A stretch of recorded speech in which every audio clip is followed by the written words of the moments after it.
minutes et c'est l'heure de la chronique UXCO avec Laure Gabrielle Châtenay. Laure, tu es au téléphone présentement. Salut! Salut Marjorie, comment ça va? Ça va bien. Laure Gabrielle, on va parler de cette deuxième vague du COVID et de la transformation numérique des commerces. Absolument, ouais. Les commerces de détail, les restaurants, tout ça dans le e-commerce. En fait, je voulais apporter un peu de baume au cœur aux auditeurs, puis c'est ça, aux entreprises. Là, il y a beaucoup de choses qui fonctionnent bien. C'est ça, il y a des belles histoires, des histoires inspirantes que tu veux nous partager. Oui, tout à fait, là, parce que c'est sûr que ce qu'on vit avec la deuxième vague, là, c'est avec ce nouveau confinement. C'est sûr que les commerces vont avoir de nouveaux défis dans les prochains mois, voire dans les prochaines années, ça c'est une certitude. Les commerces de détail vont devoir s'adapter, les restaurants, parce qu'il y en a quand même beaucoup. Je suis assez surprise, j'ai fait un tour dans le Québec, là, les restaurants ferment quand même beaucoup. Le take-out est là pour rester. Tu vois, par exemple, ça me vient en tête, là, il y a la Cage au Sport, le Cochon Dingue, les petits restos comme Fiston, Cendrillon aussi dans les Moilous, là, eux, ils s'adaptent quand même assez bien. Sans forcément passer par le e-com, là, ils sont en refonte. Là, on peut commander les plats sur Internet, mais on peut aussi aller directement chercher un take-out. OK. Et là, juste pour fin de précision, quand tu dis e-com, ça veut dire quoi? E-com, c'est tout ce qui se passe. En fait, c'est un site web qu'on met en ligne, puis on peut faire de la commande en ligne. Okay. Donc commande en ligne, commande en téléphone, mais bon, ça se passe quand même majoritairement en ligne. Parfait. Actuellement. Ce qui est super intéressant en Amérique du Nord, c'est que moi j'ai appris ça, comme mon petit accent dit que je suis française, c'est plus de 13 ans que je suis là. Puis en France, en général, on développe tout, puis après ça, on voit. En Amérique du Nord, ce qui est vraiment cool, c'est le work in progress. J'ai appris ça en arrivant ici. C'est-à-dire, on y va, on est dans l'action, puis après, on change les choses si ça marche pas. C'est ça que tu veux dire? Exact. Okay. On fait, on réfléchit, on fait, on réfléchit, on fait, on réfléchit. Work in progress, effectivement. C'est bon. C'est ça, avec mon bel accent français. Bien correct. Donc, là, ce que je veux vous parler un petit peu ce matin, c'est des inspirations. Je sais que c'est pour beaucoup de commerçants, c'est compliqué, mais par exemple, dans mon réseau, j'ai une chocolaterie en Beauce qui a fermé ses portes en mars. Puis, ils avaient un inventaire, je dirais pas dans le détail, mais à plusieurs centaines de milliers de dollars. Puis, je lui disais, il faut absolument que tu te mettes en e-commerce. Il me disait, ah non, le chocolat, ça ne vend pas super bien en ligne.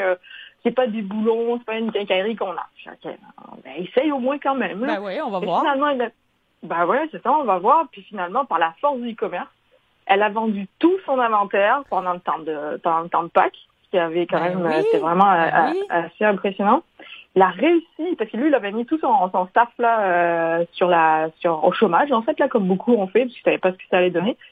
Puis du coup, il a relancé toute sa production en réemployant tout son staff, à 100% de son staff, même les personnes qui vendaient. Tous ses employés sont revenus sur le plancher.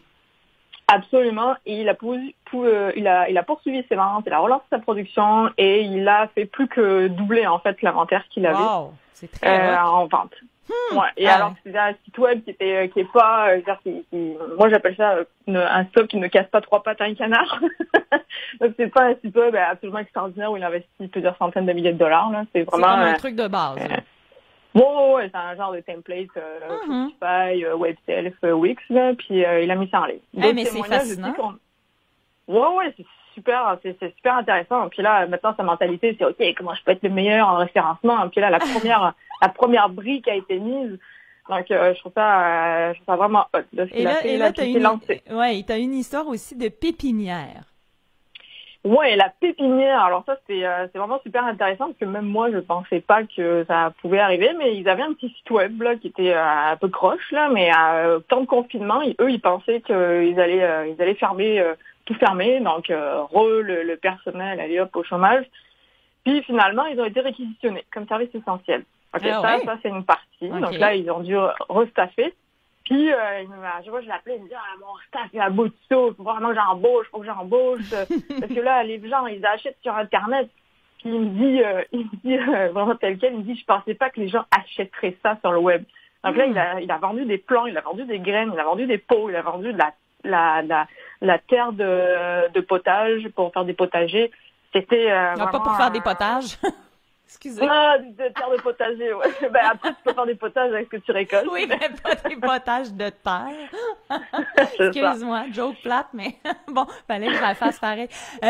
Donc, lui, il y a plusieurs personnes, puis tu sais, on pense, c'est parce que je pensais aussi à cette première vague où les gens, effectivement, se sont mis à triper sur non pas seulement leur intérieur, mais leur terrain. Donc, il y a eu beaucoup de gens qui se sont mis à acheter là, beaucoup de fleurs, beaucoup les jardins pour avoir un peu d'autosuffisance. Donc, lui, il a profité de ça, là.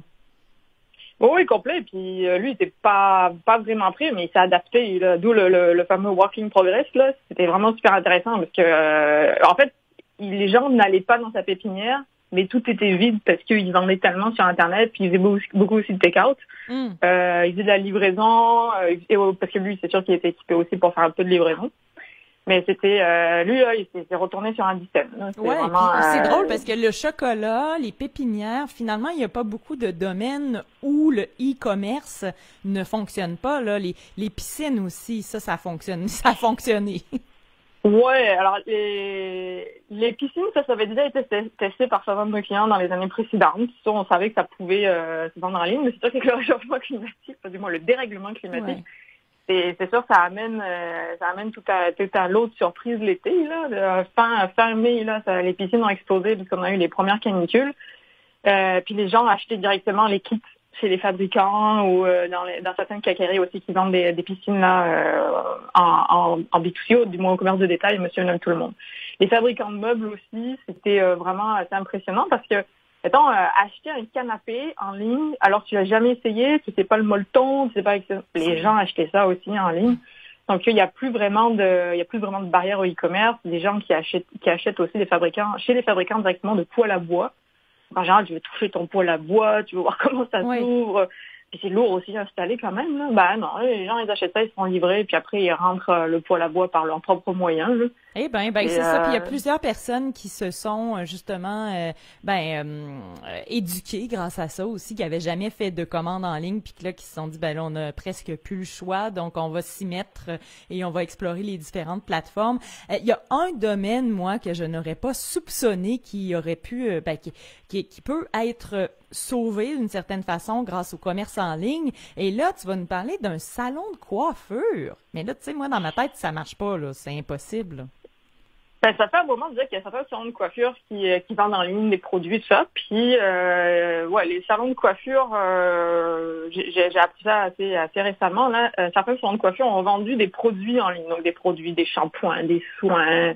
En fait, on appelle ça plutôt les soins capillaires pour la santé capillaire. Mm-hmm. Donc, c'est quand même des produits assez niches. Et en fait, en 3 mois, les entreprises qui étaient déjà présentes en ligne, mais pas non plus avec des présences avec moi j'appelle ça la Ferrari là, du web là, c'était pas des gros sites non plus. Ben en 3 mois ils ont fait leur année de vente en ligne, là, en fait leur chiffre d'affaires grâce à la vente en ligne. Ok, donc ça aussi ça peut fonctionner. Combien ça coûte une boutique là en ligne où on peut justement là, un site transactionnel, est-ce que c'est bien cher? Ben en fait, c'est souvent la question qu'on a. Puis là, beaucoup d'entreprises nous appellent ce temps-ci puis nous disent combien ça va me coûter. Ben j'aurais tendance à leur répondre c'est un gros char neuf. C'est vraiment ou bien tu le prends full équipe ou bien tu le prends de base. Mm-hmm. Donc tu as le choix entre la Mazda de base puis après ça là tu vas mettre des options, tu vas changer le pot, tu vas mettre un cruise control, ce genre de choses. Ou sinon on y va directement avec la Lexus électrique là, full option, full service, peu importe, on est à 1000 kilomètres de chez nous, ben, on a le service full pin qui arrive.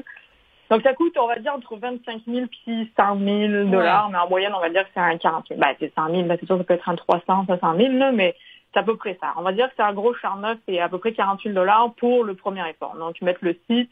Parce qu'après, il n'y a pas que le site, là, on oublie souvent ça, là, mais il n'y a pas que le site. Il y a le montage du site. Donc, le développement, l'expérience utilisateur, le graphisme, le lancement, le débogage et surtout aussi la maintenance. Ça, c'est extrêmement important. La maintenance, OK. Ouais.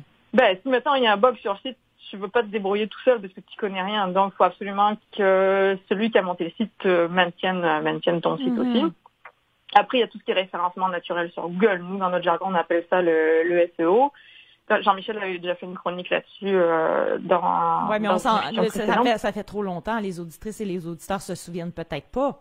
du SEO. Oui, Rapidement, c'est quoi le SEO? C'est tout ce qui est le contenu pertinent pour Google et le contenu aussi qui est très pertinent pour les utilisateurs puis les consommateurs. C'est ça. Donc ça peut être, par exemple, si on reprend l'histoire du soin capillaire, ça peut être pourquoi j'ai les cheveux gras, pourquoi j'ai une perte de cheveux saisonnière. Puis ça, c'est des articles donc qui aident au référencement dans Google naturellement. Puis aussi le placement en pub. Donc ça va faire une combinaison entre le contenu qui va être pertinent puis les mots-clés qu'on va acheter chez Google Ads. Donc là, ça va être plus pertinent. Donc on va pouvoir plus remonter dans les résultats de recherche pour l'intention de recherche des gens qui tapent. C'est ça. Si on tape chocolat ou je sais pas moi, terre de potager, ben on veut que ce soit notre commerce qui sorte en premier dans les résultats. Donc ça aussi, ça fait partie du deal. Donc quand ça peut faire partie du deal en fait, le référencement. C'est le nerf de la guerre. C'est ce qu'il y a de plus important. Parce que c'est bien beau avoir un site Internet où on vend des trucs, mais si jamais personne nous trouve, c'est un problème. C'est comme si on avait une boutique dans le fin fond d'un champ, d'un rang, là, puis que personne ne savait que notre boutique était là. C'est un peu l'équivalent. C'est ça, puis t'as même pas de route pour y aller, c'est compliqué. Ouais, ça c'est encore pire. T'as pas de route pour y aller, ça c'est vraiment un problème, effectivement. Donc, merci beaucoup, Laure Gabriel, de nous avoir parlé de ça. C'est effectivement des belles découvertes, des belles expériences qu'ont réalisées des entrepreneurs de chez nous là, en mettant leurs produits en ligne. C'est quand même positif tout ça parce que un coup que la pandémie va être finie, là, ils vont garder cette stratégie-là. Ah, il faut, oui, ça c'est ça qu'il faut maintenant. Le monde est numérique et le monde va être de plus en plus numérique. Donc on parle beaucoup d'avancées technologiques, mais je pense qu'il faut d'abord aussi parler de toutes les possibilités qu'on a, puis ce changement de mentalité aussi qu'on a. C'est avant on mettait de l'argent dans les pages jaunes, maintenant on met de l'argent sur nos sites web, puis dans tout ce qui est le contenu, le référencement, les vidéos, notre présence en ligne. Donc c'est un tout. On appelle ça dans notre jargon l'expérience client, donc vraiment une expérience transversale. Autant que sur le site web, puis surtout aussi en boutique, au téléphone. Donc, le web reste un point de contact et une façon de vendre aujourd'hui. Laure, je te souhaite une belle journée. J'espère que les auditrices et auditeurs ont bien reçu ce contenu très enrichissant ce matin. Merci. Merci beaucoup. Bonne journée. Bonne semaine. UXCO vous présente la chronique en expérience utilisateur.